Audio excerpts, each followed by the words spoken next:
Welcome back to another episode on the Move to Millions podcast. I am your host, Dr. Darnyelle, and I am so excited that you are here. If this happens to be the very first time that you are listening, welcome. I'm so excited for you.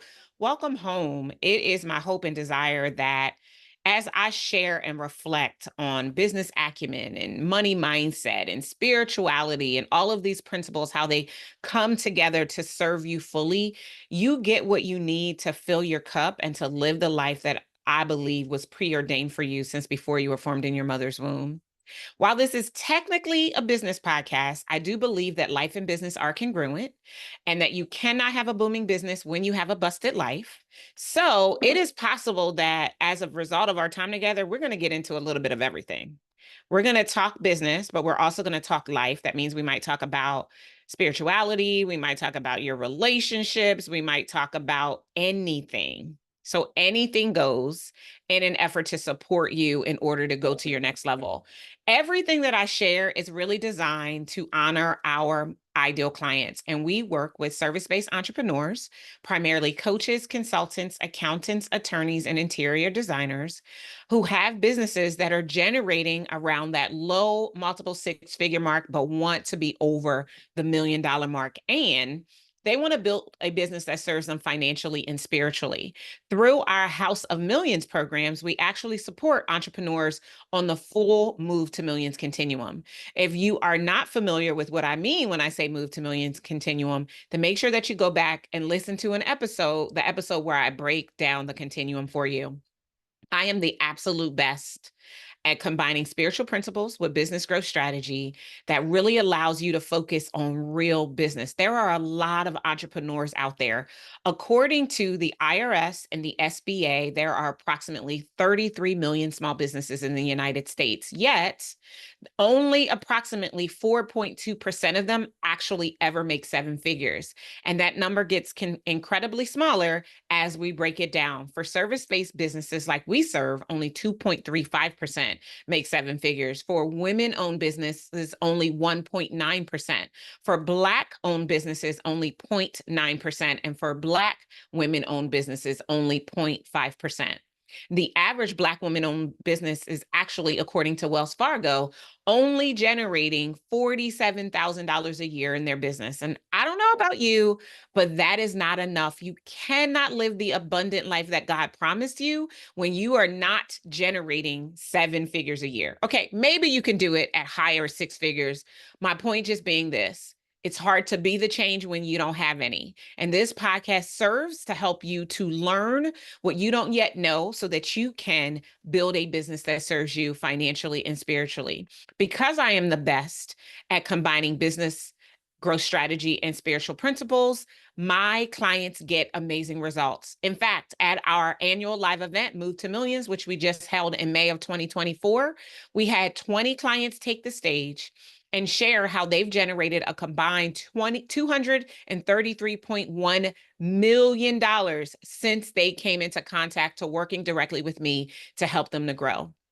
And since 2021, we have helped 45 entrepreneurs become first-time $1 million CEOs and 25 next-time $1 million CEOs generate businesses that serve them beyond the $1 million mark based on our proven Move to Millions method. If you want to learn about the principles that I share in the Move to Millions method, I highly recommend that you grab a copy of my best-selling book, Move to Millions, The Proven Framework to Become a $1 million CEO with Grace and Ease instead of hustle and grind. And it's available wherever you buy your books, or you can go to movetomillionsbook.com.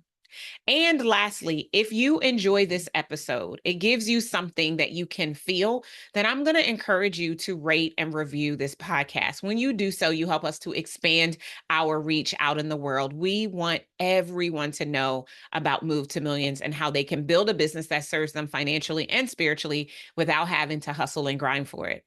Now, today, let's jump into what we are actually here to talk to you about. Okay, so I've been answering questions that have come from people who have slid in my DMs or submitted a question via our Facebook group, the Move to Millions group with Darnyelle. And so this week, I'm going to be honest, I'm going to be transparent, and I'm going to answer a question specifically about my own money management practices as a multimillionaire. If you have been following me for a while and you've listened to this podcast previously, then you may know my money story, but I'm going to give you the quick and dirty really fast before I jump into how today I manage the money that comes into my life as a result of the work that I do and the investments that I make. So I was born to drug addicted turned crack addicted parents in the projects of Wilmington, Delaware. When I was 8, my mom's home was raided and she went to jail, and I went to live with my father. My father was a very functional addict. He could get up and go to work every single day, but every weekend he would binge and get high and come back home after work. I started working at the age of 13 because although we were technically middle class, my dad smoked all of his money. Almost all of it. Like, we were left with no frills, food, and the bare minimum in covering our basic needs and necessities. So I started working at McDonald's when I turned 13. Back then, you had to get working papers. I don't know if they still need to get working papers today. By the time I was 16, I had $7,500 saved because my father made me save 50% of every paycheck in the bank. And I did just that. We put it into a savings account. I have no idea how much interest they were getting back then, but by the time I turned 16, there was $7,500 in the account. One day, I did not have cheerleading practice, and I got home and I got the mail. And when I opened my bank statement, I almost swallowed my tongue because instead of seeing $75,000 look back at me in my bank account, I saw about $34.19. When I confronted my father about it, he told me that he didn't understand why I thought that I got to live in his house for free. Can you imagine? So anyway, these are some of the things that flowered my early involvement in what I knew to be money. I remember being 13 and asking my dad for $20 so that me and my little girlfriends could get matching outfits when we were going to Great Adventures, a theme park in New Jersey, as a part of our 7th grade field trip. And my dad told me that there was no tree out back that he could pull $20 from. And if I wanted $20, I had to work for it. And that was what led to me getting my own job. I ended up being able to go to college on a full academic scholarship because I was pretty smart. And that was great because my dad also told me that he didn't have any money for me to go to college. And if I wanted to go to college, it was completely on my own. And I'm going to be honest with you. I never in a million years thought about getting student loans. And I'm so glad that I didn't. I'm so glad that never entered into my mind. It was either scholarships or I wasn't going to college. I was going to work. And so I was blessed enough to get that full scholarship and graduated from college without student loan debt. I had credit card debt. Again, you've probably heard some of this story if you listen. By the time I graduated from college, I had about $40,000 in credit card debt, which is what my education would have cost me. I went to the University of Delaware. In-state tuition, I think, was probably around $8,000 or $9,000 a year. I was on a full scholarship, so I didn't have to spend that, but I had $40,000 on credit cards. By the time I was 30, I had more than 6 figures on credit cards. By the time I was 35, I had $250,000 in credit card debt. And it was not me flossing, buying Louis and Prada. It was me buying love. It was me trying to feel wanted and needed and paying my friends' light bills and things like that, taking my friends on vacation. And it caught up to me. People who said, "Oh, I'm going to pay you back," that never paid me back. And I was left holding the bill, and I was left needing to file bankruptcy. So at 35 years old, $250,000 in credit card debt, I filed bankruptcy. It was the only way to keep the bill collectors from garnishing my wages and taking the little bit of cash that I actually did have. It was also the best thing that happened to me, although I didn't want to do it because I didn't want anyone to know that I was a failure and I had filed bankruptcy. I no longer believe that filing bankruptcy makes you a failure, but that's what I believed at that particular point in time. And so, as a part of my bankruptcy dischargement, I don't know, that's probably not a word, because I filed a Chapter 7 bankruptcy, which means everything goes away. I had to take a financial literacy course, and that changed my life. The bankruptcy trustee put me in a class where there was a traditional text around, budgeting and those types of things. And there was a spiritual money text, a happy pocket full of money. And so I began to learn about the spiritual side of money, and it sent me down this path that I get to be on today. It literally changed my life. A year later, I was a millionaire. 3 years later, I was a $1 million CEO. Yes, 3 years later. I had to make sure I'm doing the math right. I ran a seven-figure company from 2014 to 2016, and then I gave it all up. I was willing to not be a seven-figure business because I hated my business. It was a big, hairy, arduous monster, and I wanted it to die. And so I stopped chasing the number. Now, to get to seven figures for me, it was all about validity and validation. That's the whole reason why I wanted to make seven figures. I thought if I made more money, then people and my identity would change and I would be seen differently. But when I made more money, it was just like Biggie said it was going to be. There was more money and there was rich people problems. So I was willing to give it all up and I went back to a business that made about $500,000 a year, 600,000 for a few years while I figured out how to rebuild my company to the $1 million mark in a way that served me, that honored me, that didn't require me to hustle or grind. And that is where the Move to Millions method that you can read about today in my book comes from. We spent a few years not making millions, and by 2019, we were back to the $1 million mark. And since then, we've been at the $1 million mark ever single since.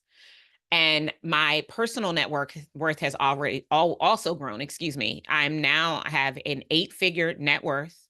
And I will get into where that comes from as a result of answering the question in this episode. So that's the quick backstory on who I am from a money perspective. And now I'm going to just share with you how I manage my money. As you heard me say, I didn't come from money and I didn't have money. I was definitely a rob Peter to pay Paul, live paycheck to paycheck kind of person. Even when I was in corporate America and I got my salary up to $120,000 a year before I quit, I did have a 401k. I started investing in my 401k in my early 20s at 22.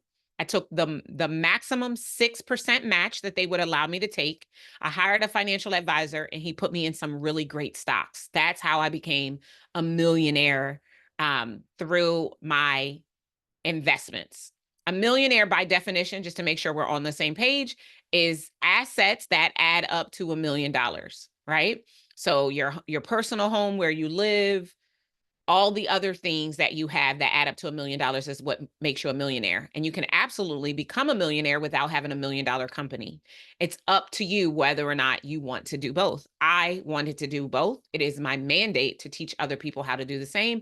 And I am of the belief that you need to journey before those that you are serving so that you can see the blind spots that may come up as you serve them. So I don't teach from theory. I don't coach in theory. Everything that I present is based on the knowledge that I possess, the business acumen that I've acquired, the money mindset, the financial literacy that I've acquired to serve our clients. And it's important that I state that.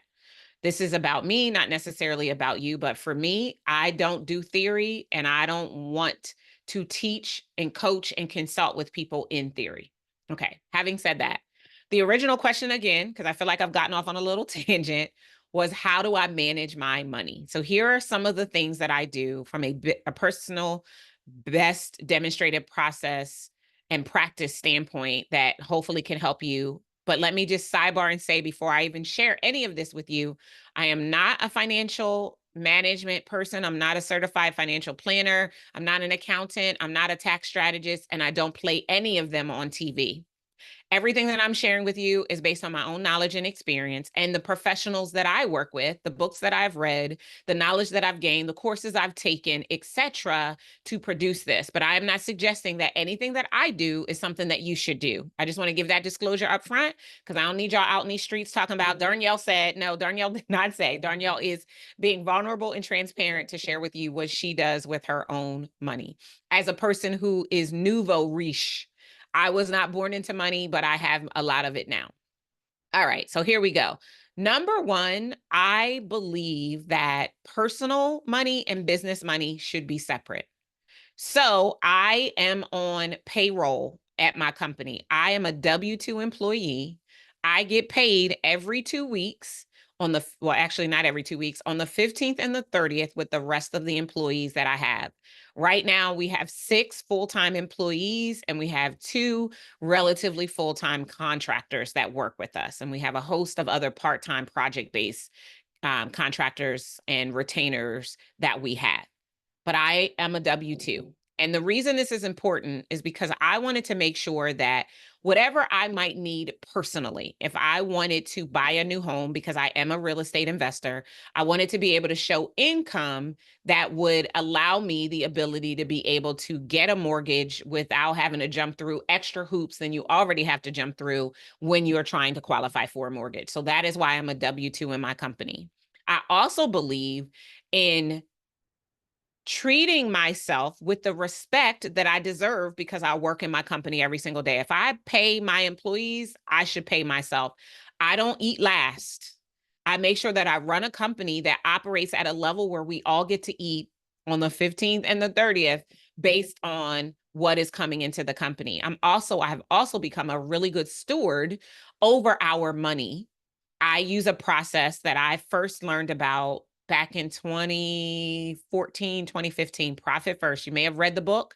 If you have a copy of the second edition of the book and you open it up, guess who you're going to see? You're going to see me right there, not smiling because there's no picture of me, but you're going to see my case study and testimonial of how Profit First changed the game for me.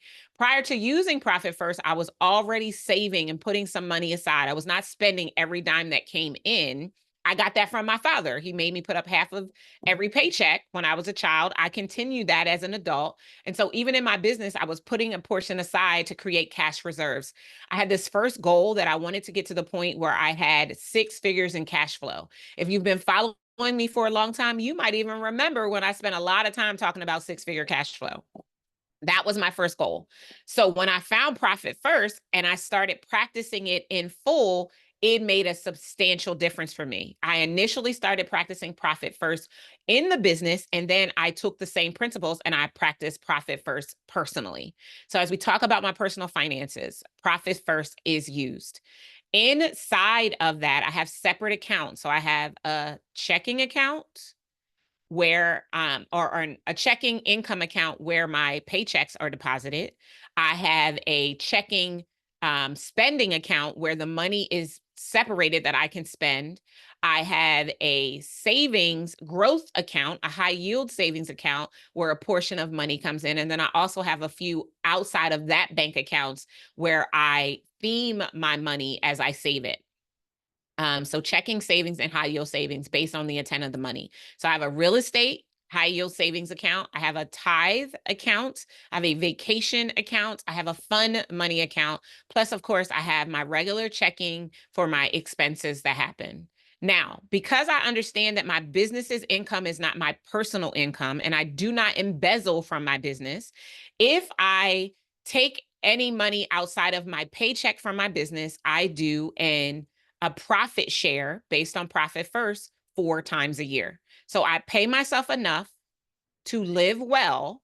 And then 4 times a year, I take a profit share on my company. What I love about Profit First, and again, I highly recommend you read the book. We actually go over this with our clients. And I love the premise. Instead of taking the leftovers, Profit First means you honor your profit first. You take profit at the transaction level for everything that comes into your business. And so that is the way I run my business. And that ultimately is the way I run my personal finances. I keep my business finances separate from my personal finances. I have separate bank accounts for each. I also separate what I take home in my paycheck from what I profit and profit share in the business. In addition to that, I track my net worth. Now, the definition of net worth is taking your assets and subtracting your liabilities from them. So all of this is governed through my personal finances. I also have insurance. I have health insurance. I have life insurance. I have disability insurance. I have car insurance. I have home insurance, and I have renter's insurance on all of my rental properties. At the time of this recording, I've actually sold some of my properties. At one point in time, I had 24 doors. Right now, I have 16 doors, 16 rental properties that are either single families or multifamily units. The most units we have in one property is 8.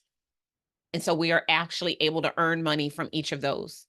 The money that I profit, so the same thing I do in my Incredible One Enterprises business for profit first, I do in my real estate business, I do profit first as well. So I'm not spending all of that money. And I use all of this with the help of my certified financial planner as a part of my financial management team. Did a whole episode on financial management team that breaks down everyone we have on our team. um, I determine how we are appropriating that money. And I also have an estate planning team so that everything that I am earning, everything that I have as a part of my wealth portfolio, there is an intention for that. So that is how I manage my personal finances, very high level. In my business finances, same thing. I do profit first to lead. I have a internal profit account, which turns into my cash reserve account. My first goal was to get to 3 months in cash reserves of my fixed expenses. You have some expenses that change month to month, but you have the expenses that you have every single month. And just for business expenses, not my personal expenses, I don't pay anything personal out of my business. And then my goal became to get to six-figure cash flow. And then my goal became to profit $1 million and have $1 million in cash flow. No, I do not have $1 million sitting in bank accounts. That money is in investments that are liquid enough that if I ever needed that money, I could get to that money frequently. I'm hoping that this makes sense. I also, as a part of my business finances, I budget 10% personal development for me and my team. I have sent my members of my team through coaching certifications and other certifications to serve and support us to do what we need to do in order to move our business forward.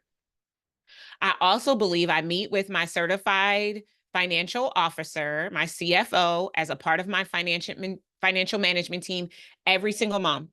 Our goal is to meet by the 10th business day of the month as we are going through all of our reporting from the previous month and to use what we are learning from our finances to make data-driven decisions to continue to move the company forward. We also, my CFO and I, we create cash flow projections based on what we have sold, what we plan to sell, and what revenue has not yet been collected in the company. So we have an idea of what is actually already going to come in.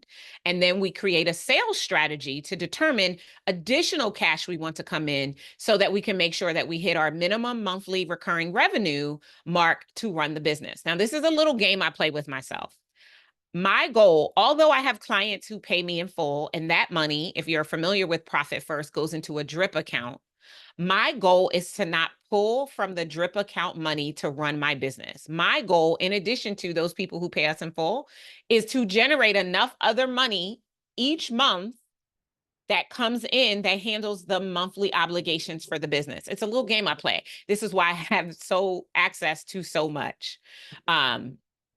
In the business. So I'll give you an example. So let's say our goal for monthly recurring revenue is $100,000. For those of you who have a desire to get to the $1 million mark, $100,000 a month is going to get you 1.2 in top line revenue at the end of the year, right? So if I have a $100,000 monthly recurring revenue goal, then my goal is to generate $100,000 in recurring revenue every single month without touching the paid in full revenue that comes into the business. And like I said, it's a little game. I love to play the money moves game. So that's what I do. I also, for the business, have a few high yield savings accounts and CDs. So I will take a bunch of money and I will put it into a 3-month, 6-month, or 9-month CD to get a good interest rate on that money. And then if there's still no need, I will either roll it into another one or look at another investment where I can put that money. One of the things that I've started the process on now is buying complementary businesses.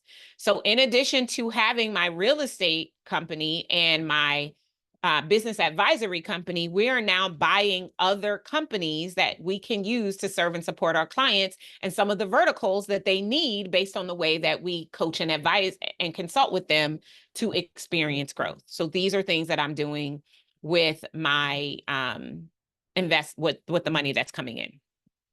Those are some of the things that I do in terms of how I manage that money that comes into my business. I also, because I am a W-2 in my company and I get paid twice a month, every single month, I take a portion of that paycheck money and put that money into separate high yield savings accounts. This is how I build my real estate account, how I build my vacation account, and various things. I also I do not use my cash to pay for anything that won't allow me. So for instance, I pay my mortgage with cash because you can't pay your mortgage with credit card. If there's somebody out there listening right now who can make it so that you can pay on a credit card, would you please let me know? Because I use a credit card for everything because I want the points.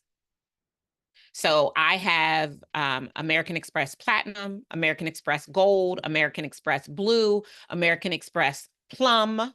I have the Hilton Honors American Express card and the Amazon American Express card, all in the business's name, that I put everything we do for the business, we put on credit cards so that I can use points. And I use each of these credit cards differently to maximize the number of points. So with the Platinum card, I do my travel because you get 5 times the number of points. With the Gold card, when we are running ads, we don't spend a tremendous amount of money on ads, but I'd use the Gold card because you get 4 times ad. I use my Blue card for most purchases because you get 2 times the points. And I use all of these points in order to fly first class. I do not fly coach. No disrespect to anyone who does. And it might sound real bougie right now, and that's okay. But I made a decision several years ago. I used to say I would only fly first class if the flight was over 3 hours, after I had to take a Southwest flight from Phoenix, Arizona, and I was in a middle seat between 2 very large individuals. I was like, I'm never flying in coach again if the flight is over 3 hours. And that lasted for a few years. However, today, every time I get on a plane, I'm in first class.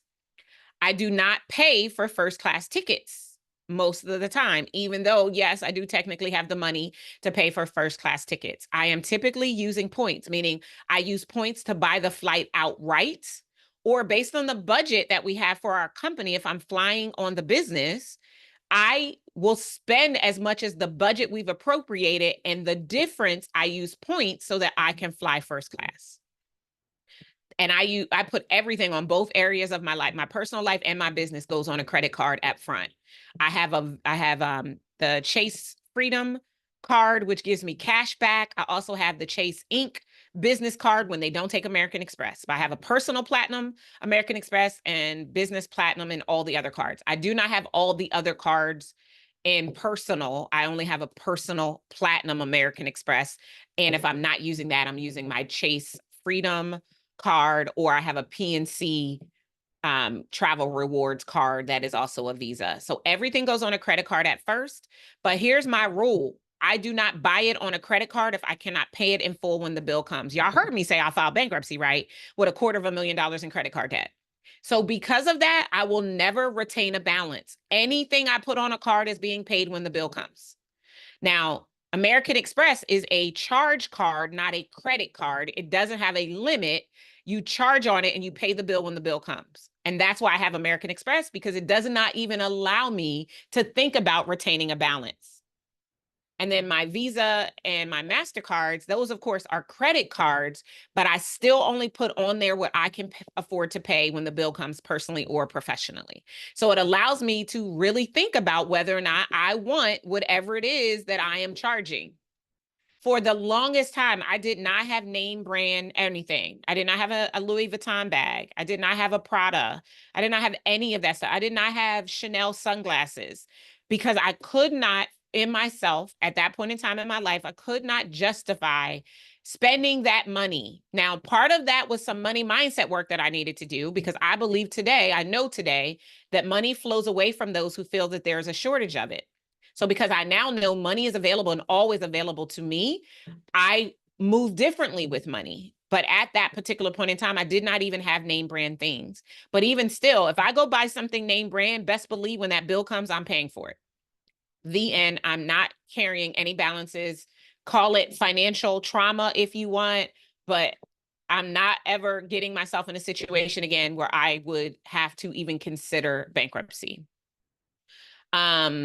Those are the vast majority of the things I do from a personal management standpoint. I hope that this is helpful for you.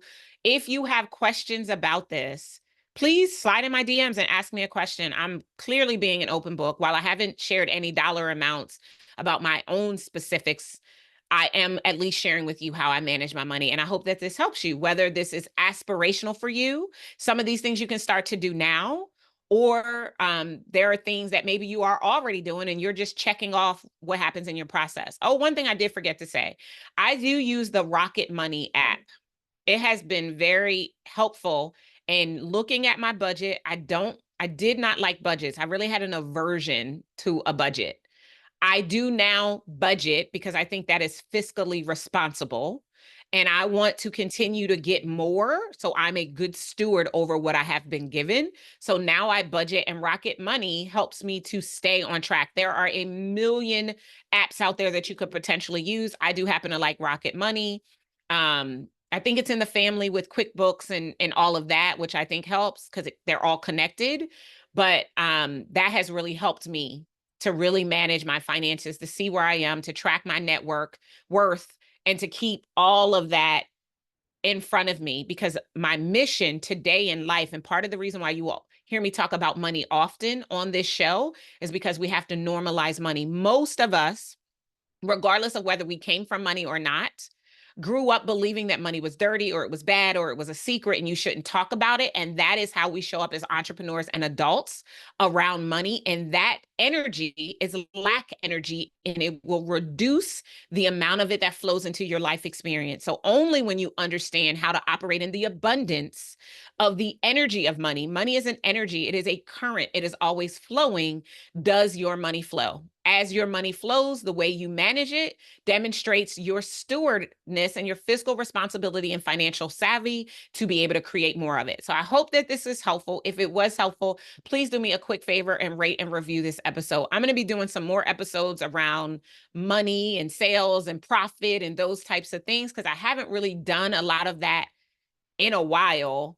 And so I want to just be going deep on some of the money topics. And I hope that this was helpful for you. Thank you so much for joining me. As always, know that money is always available. There is no shortage of money.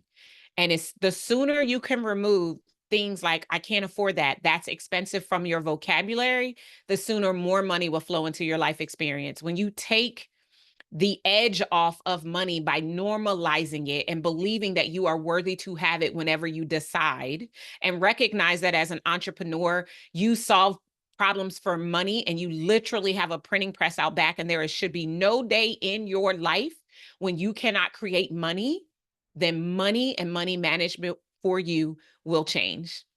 I love you. I appreciate you. Thank you so much for allowing me to be vulnerable, transparent, and share this with you. And I'll see you guys next time.